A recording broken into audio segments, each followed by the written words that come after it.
राजकीय उच्च माध्यमिक विद्यालय अनंतपुरा सीकर की लाइव क्लासेज में आपका फिर से स्वागत है। पिछले क्लास में हमने प्रायिकता के बारे में कुछ परिभाषाएं पढ़ी थी एवं एक क्वेश्चन हल किया था। तो आज हम उसको आगे बढ़ाते हुए प्रायिकता से संबंधित कुछ परिभाषाएं हैं। स्वतंत्र घटनाएं,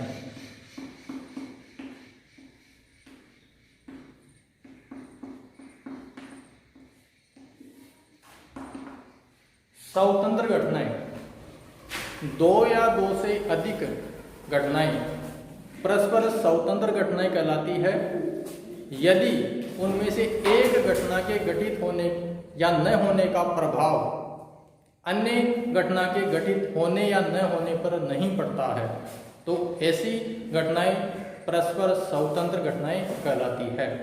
उदाहरणार्थ, यदि हम एक सिक्के एवं एक पासे को साथ साथ उछालते हैं तो सिक्के पर पट आना तथा पासे पर अंक 4 का आना परस्पर स्वतंत्र घटनाएं हैं। तो इसको ऐसे लिखेंगे, दो या दो से अधिक घटनाएं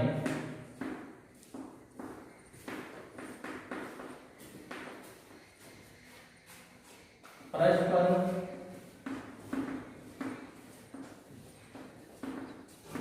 स्वतंत्र घटनाएं कहलाती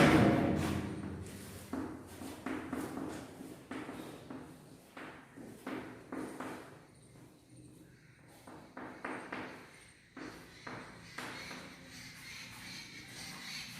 यदि इनमें से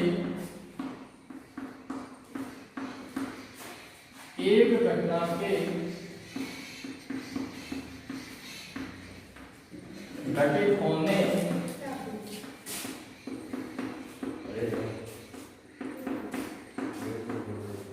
या न होने का प्रभाव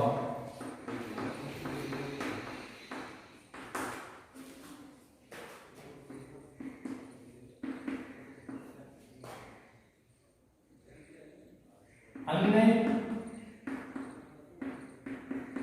घटना के घटित होने या न होने पर नहीं पड़ता है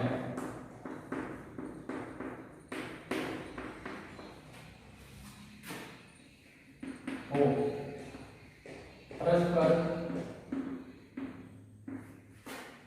स्वतंत्र घटनाएं कहलाती है।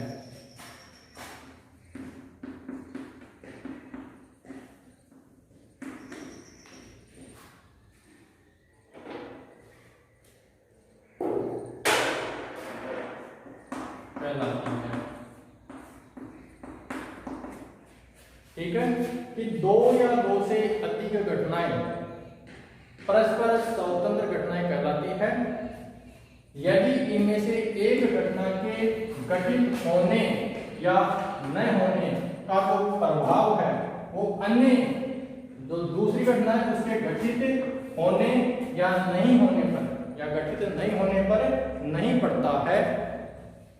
ऐसी जो घटनाएं हैं वो परस्पर स्वतंत्र घटनाएं कहलाती है।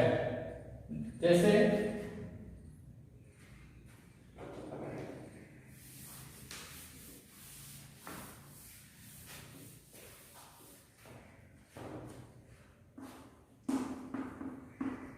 जैसे एक पासे एक सिक्के तथा एक पासे को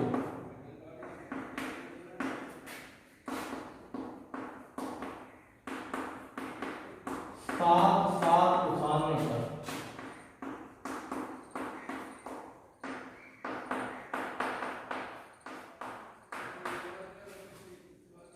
सिक्के पर पट आना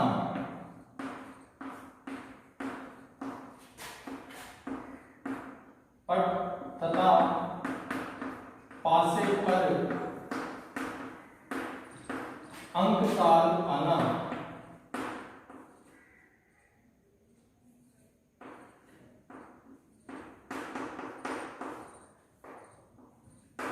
परस्पर स्वतंत्र घटना है।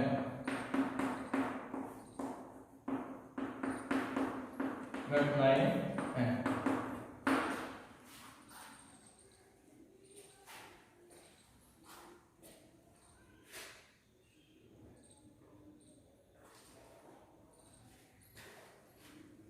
अब इसमें दूसरी परिभाषा है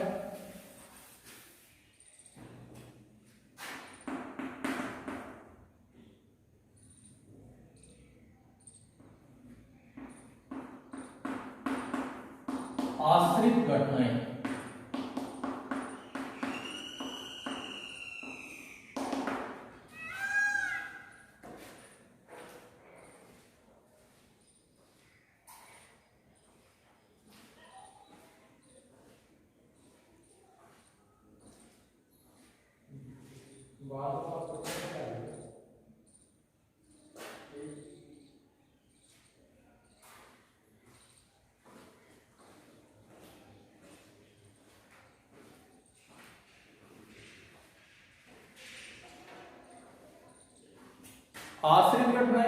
आश्रित घटना इसका ये परिभाषा होगी कि दो या दो से अधिक घटनाएं परस्पर आश्रित घटनाएं कहलाती है यदि एक घटना के घटित होने का प्रभाव दूसरी घटना के घटित होने पर पड़ता हो। मतलब एक घटना घटित होगी या नहीं होगी, उसका जो प्रभाव है वो दूसरी घटना के घटित होने या न होने पर पड़ता हो, तो वो दोनों घटनाएं आश्रित घटनाओं की श्रेणी में आएगी। जैसे जब हम ताश की एक गड्डी को साधारणतया उसमें से एक पत्ता खींचते हैं और खींचा गया पत्ता पान का पत्ता प्राप्त होता है एवं उस पत्ते को बिना ताश की गड्डी में मिलाए पुनः एक अन्य पत्ता खींचते हैं और खींचा गया पत्ता बादशाह का है, तो ये दोनों घटनाएं आश्रित घटनाओं की श्रेणी में आएगी। ठीक है, जैसे आश्रित घटना इसकी परिभाषा ऐसे लिखेंगे, दो या दो से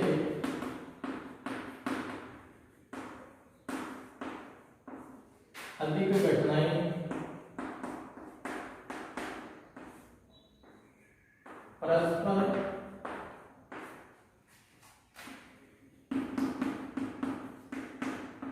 आश्रित घटनाएं कहलाती है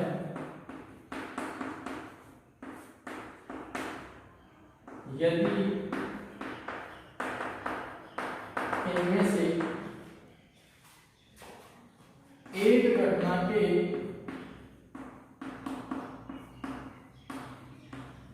घटित होने या न होने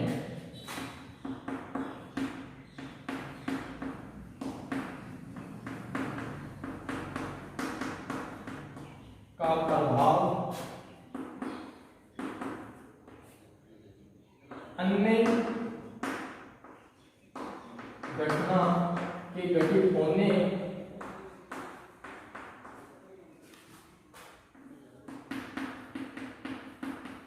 या न होने पर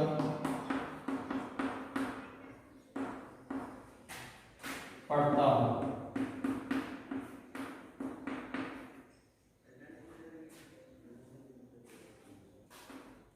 परस्पर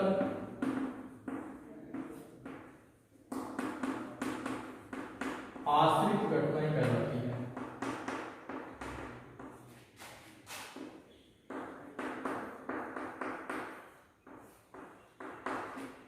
जैसे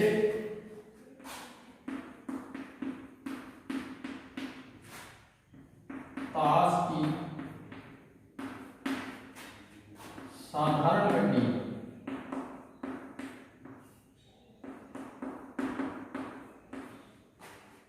में से एक पत्ते को खींचने पर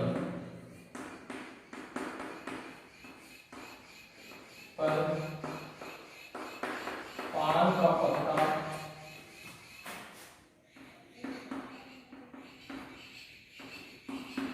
प्राप्त होता है।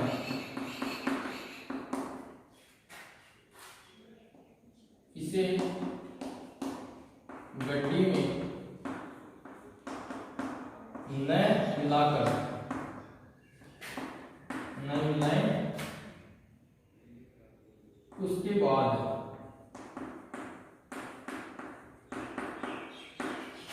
एक और पत्ता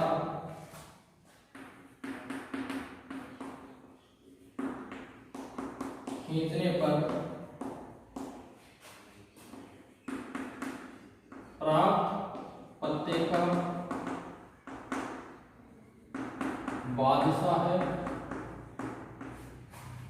का पत्ता होना।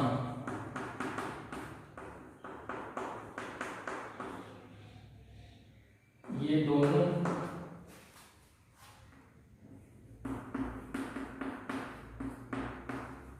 घटनाएं परस्पर आश्रित घटनाएं हैं।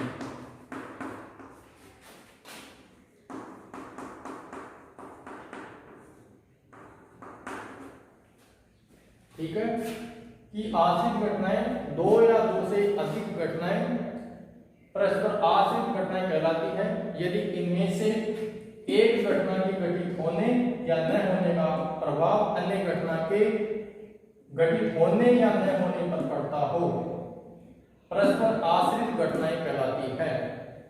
जैसे ताश की एक घटी है, साधारण घटी है, उसमें से जब हम एक पत्ता खींचते हैं तो हमारे द्वारा खींचा गया पत्ता यदि पान का पत्ता है और उसके बाद में उस पत्ते को गड्डी में न मिला करके और एक पत्ता निकाला जाता है और निकाला गया पत्ता यदि बादशाह का पत्ता है तो ये दोनों घटनाएं परस्पर आश्रित घटनाएं होगी।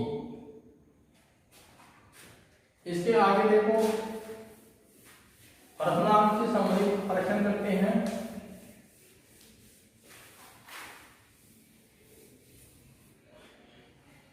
अब हम प्रश्नावली 18.1 से संबंधित 2-3 प्रश्न करते हैं जिससे हमें ये प्रायिकता का जो कंसेप्ट है वो अच्छी तरीके से समझ में आ जाएगा। क्वेश्चन है दूसरा, एक सिक्के को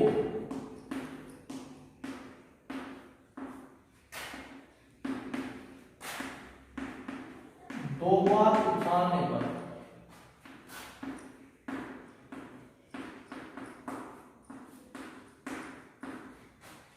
दोनों बार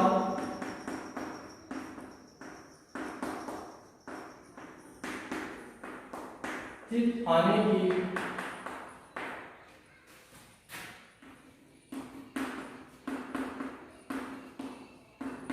प्रायिकता ज्ञात करना।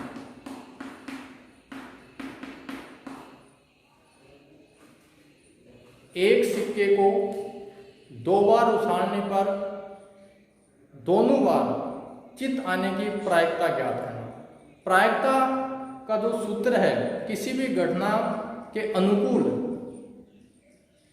प्रायिकता ज्ञात करना है तो उसका जो सूत्र है वो हमने पिछले वीडियो में पढ़ा था है और अब हम उसी का उपयोग यहाँ पर करेंगे। इसका जो हल है वो इस प्रकार होगा।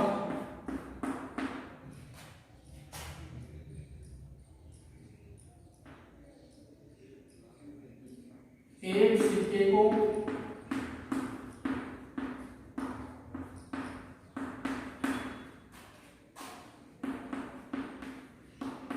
दो बार उछालने पर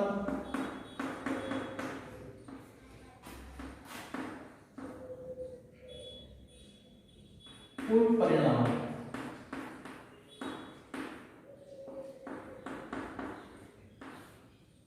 इस प्रकार है।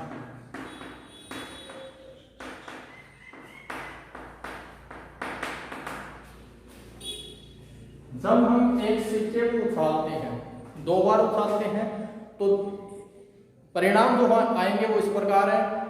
दोनों बार एच एच आ सकता है, दोनों बार टी टी अर्थात पट पट आ सकता है, दोनों में से एक बार पट आ सकता है, दूसरी बार चित एच आ सकता है, और यदि एक में एक बार चित आ सकता है, दूसरी बार पट आ सकता है। इस प्रकार से जो परिणाम यहाँ है एच एच टी टी, पहली बार टी दूसरी बार एच तथा या फिर पहली बार एच और दूसरी उछाल में टी प्राप्त हो सकता है। तो एक सिक्के को 2 बार उछालने पर जो परिणाम प्राप्त होंगे, जो कुल स्थितियां बनेंगी वो इस प्रकार है। एच एच हो सकता है, टी टी हो सकता है, या टी एच हो सकता है, या एच टी हो सकता है। अनुकूल परिणाम अर्थात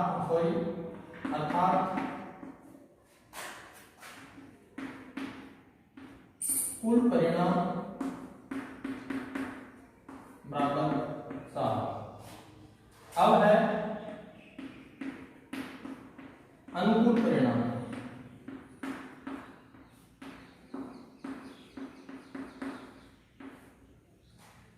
जब एक सिक्के को 2 बार उछालते हैं तो दोनों बार चित आने पर, दोनों बार चित आना, जो ये घटना है इसको हम घटना ए या घटना ई से व्यक्त करते हैं। तो घटना ए के अनुकूल परिणाम क्या होंगे?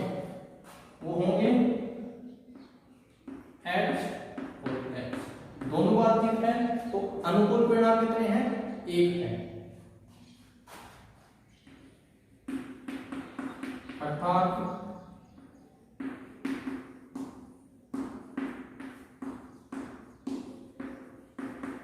अनुकूल परिणाम बराबर 1। हम जानते हैं कि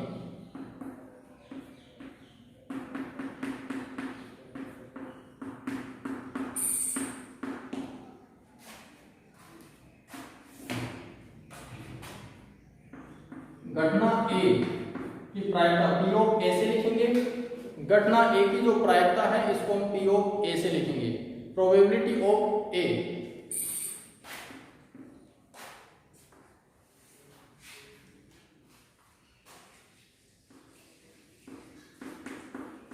घटना ए की अनुकूल स्थितियां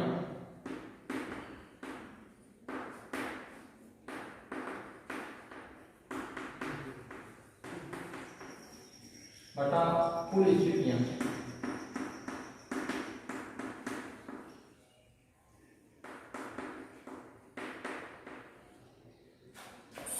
मान रखने पर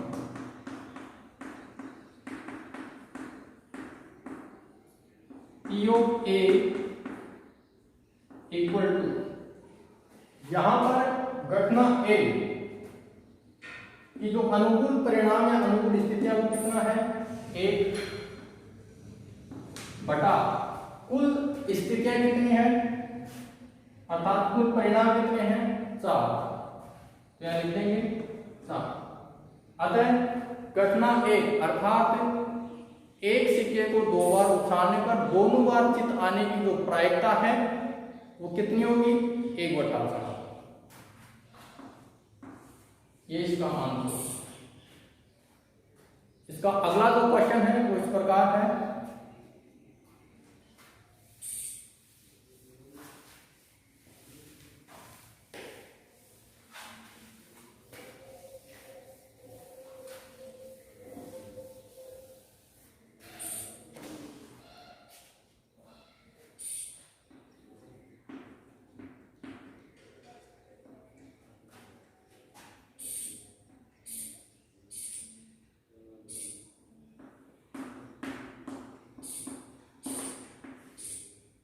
संख्या 1 से 17 तक की प्राकृत संख्याओं में से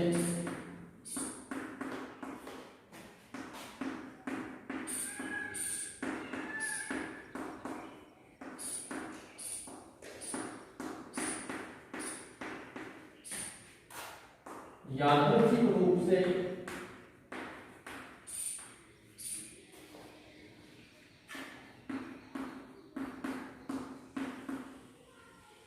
एक संख्या का चयन किया जाता है।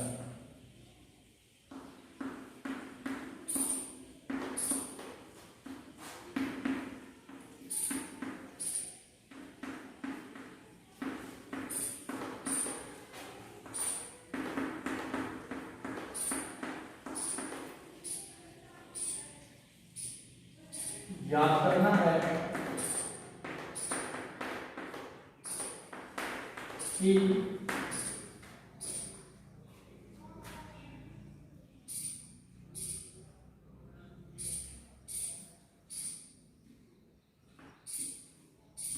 वह संख्या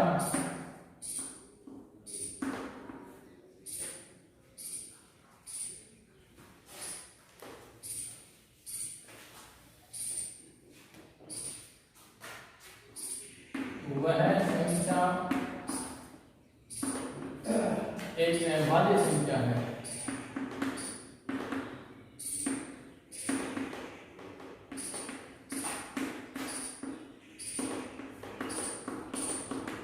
की प्रायिकता ज्ञात है।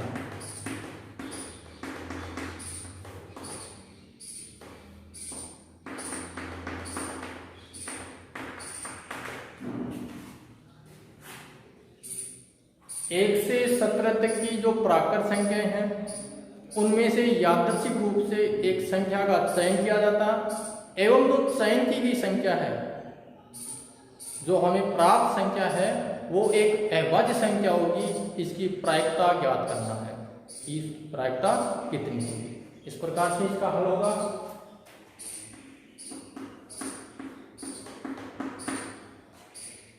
तो इस प्रश्न को हल करने के लिए सबसे पहले हमें यहाँ पर कुल परिणाम प्राप्त करने होंगे।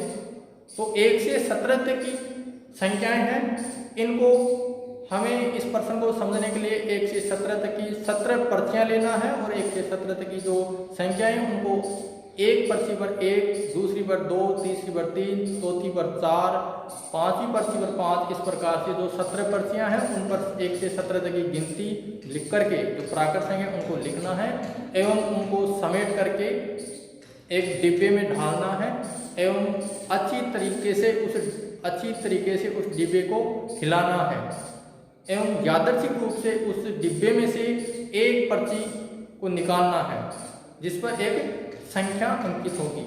जिस पर्ची को हमने निकाला है यादृच्छिक रूप से, उस पर जो संख्या लिखी है वह एक अभाज्य संख्या है। इसकी क्या प्रायिकता है, तो यहाँ पर कुल परिणाम प्राप्त करने हैं। उसके बाद में जो अभाज्य संख्या प्राप्त हुई उसकी जो अनुकूल स्थिति है वो प्राप्त करना है। अर्थात 1 से 17 तक की जो संख्याएं हैं उनमें अभाज्य संख्या कितनी है वो स्थिति प्राप्त करनी है। फिर प्रायिकता का जो व्यापक फॉर्मूला है कि प्रायिकता घटना ए है, उसकी जो प्रायिकता है उसको P ऑफ A से लिखेंगे। तो घटना ए की अनुकूल स्थितियां या अनुकूल परिणाम बटे में कुल स्थितियां या कुल परिणाम अर्थात निशेष घटनाएं, उसका भाग देने पर हमें इस प्रश्न का जो अभिष्ट आंसर है वो प्राप्त हो जाएगा। तो देखिए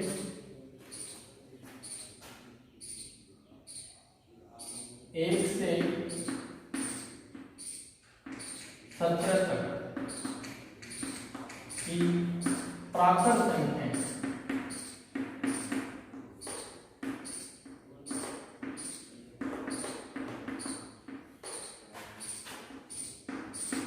इस प्रकार है।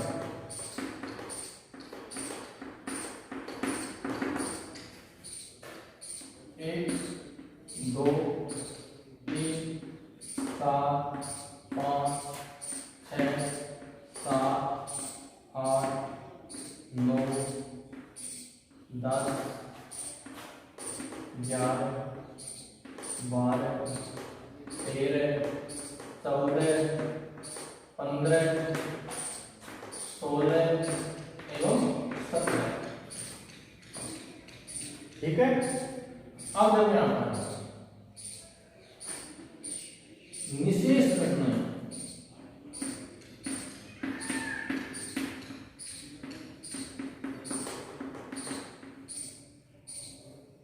निशेष घटनाएं कितनी हो गया?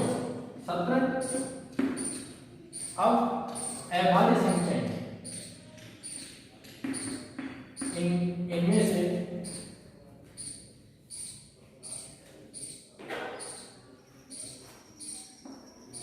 यहां कुल अभाज्य संख्याएं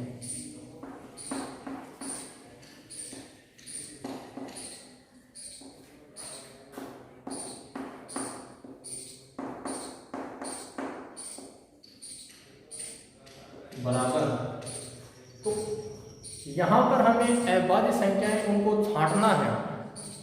तो इसके लिए हमें अभाज्य संख्याएं इनकी जो परिभाषा होती है उसका हमें मालूम होना चाहिए कि वह संख्या अभाज्य संख्या कहलाती है जिसमें एक एवं स्वयं के अलावा अन्य किसी भी संख्या का भाग पूरा नहीं जाता, उसको हम अभाज्य संख्या कहते हैं। अर्थात ऐसी संख्या जिसका एक एवं स्वयं के अलावा अन्य कोई गुणनखंड नहीं हो उसको हम अभाज्य संख्या कहते हैं। तो यहाँ पर एक अभाज्य भी नहीं है और भाज्य भी नहीं है।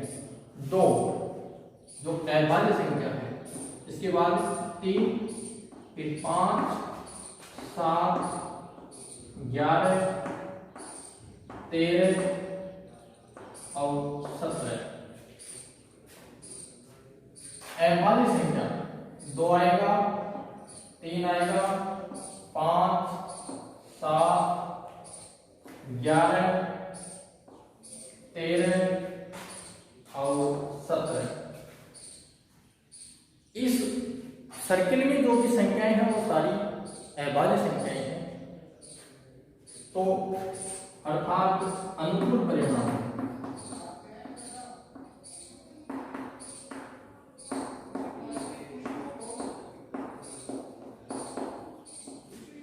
इक्वल टू कितना है? 1, 2, 3, 4, 5, 6 और 7। अनुकूल परिणाम यहाँ पर कितना है? 7 प्राप्त हुआ।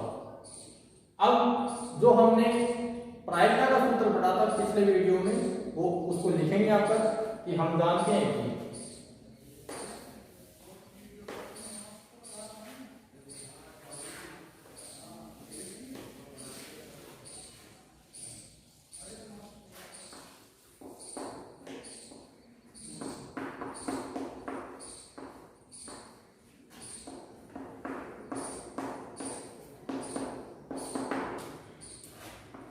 PO A बराबर घटना A के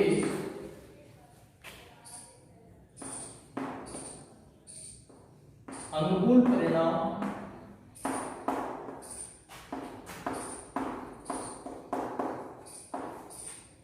बटा कुल परिणाम।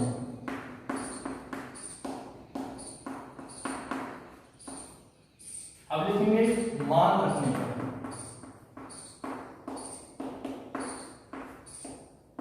तो यहां पर हमें जो अनुकूल परिणाम कितना प्राप्त हुआ है? 7। निशेष घटनाएं अर्थात कुल परिणाम कितना प्राप्त हुआ है? 17।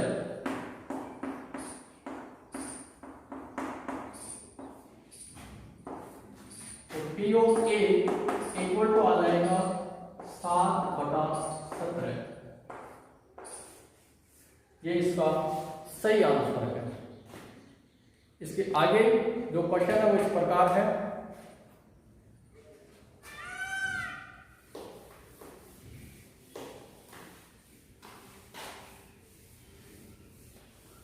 बुक में बता दो।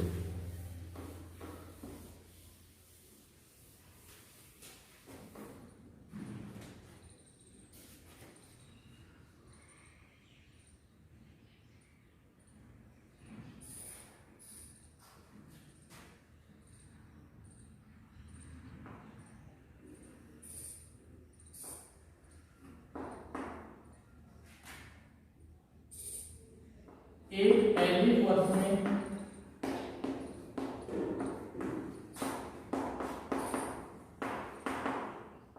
12 52 रविवार आने की प्रायिकता ज्ञात करनी है।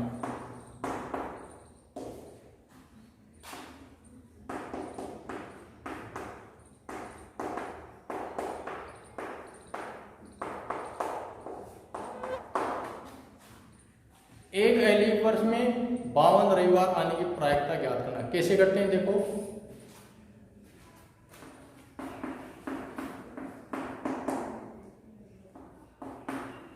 एक एलिफ वर्ष में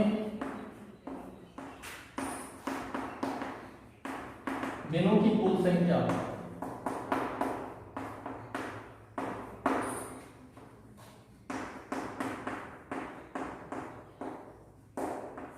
यह हमें मालूम होना चाहिए 365 दिन। अब यहाँ पर जो 365 दिन है, 52 रविवार, यहाँ पर हम 52 सप्ताह की बात करेंगे कि 365 जो दिन है इनमें कितने सप्ताह हैं। 365 दिन बराबर 52 सप्ताह है प्लस 1 दिन। इसको ऐसे लिख सकते हैं 364 दिन प्लस 1 दिन। तो यहाँ पर 52 सप्ताह अर्थात 364 दिन, जो 364वां दिन होगा वहीं पर 52 सप्ताह पूरे हो जाएंगे एवं 52 रविवार आ जाएंगे। अब जो 1 दिन बचा है, ये यदि रविवार होता है तो इसका मतलब है कि यहाँ पर 53 रविवार हो गए हैं। हमें 53 रविवार की प्रायिकता नहीं ज्ञात करनी, अर्थात हमें यहाँ पर 52 रविवार की प्रायिकता ही ज्ञात करनी। इसके लिए कुल परिणाम होंगे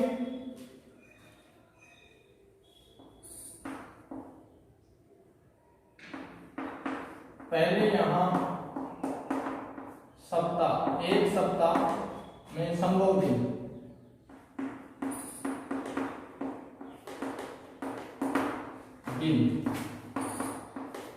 जो एक दिन है वो क्या हो सकता है, यहाँ पर सोम हो सकता है, मंगल हो सकता है, बुध हो सकता है, गुरु हो सकता है, शुक्र हो सकता है, शनि हो सकता है और रवि हो सकता है। अतः यहाँ पर कुल परिणाम एक दिन के लिए देखेंगे हम यहाँ पर कि ये जो एक दिन बचा है ये क्या क्या हो सकता है। सोम भी हो सकता है, मंगल हो सकता है, बुध हो सकता है, गुरु हो सकता है, शुक्र हो सकता है, शनि हो सकता है या फिर रवि हो सकता है। तो कुल परिणाम हो गए यहाँ पर 7। अब अनुकूल परिणाम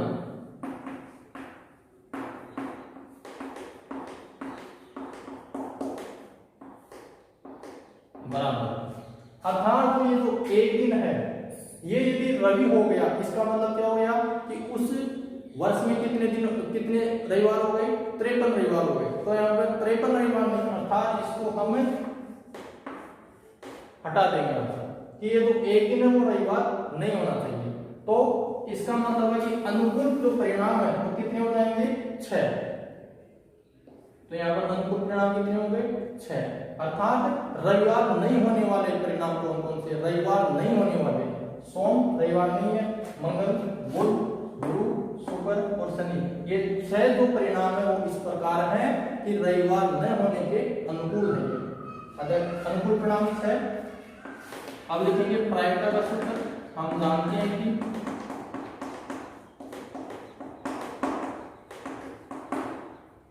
P of A equal to घटना A के अनुकूल परिणाम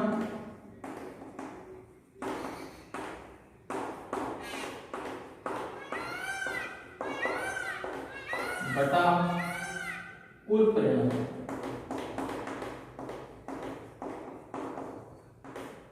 फिर लिखेंगे मान रखने का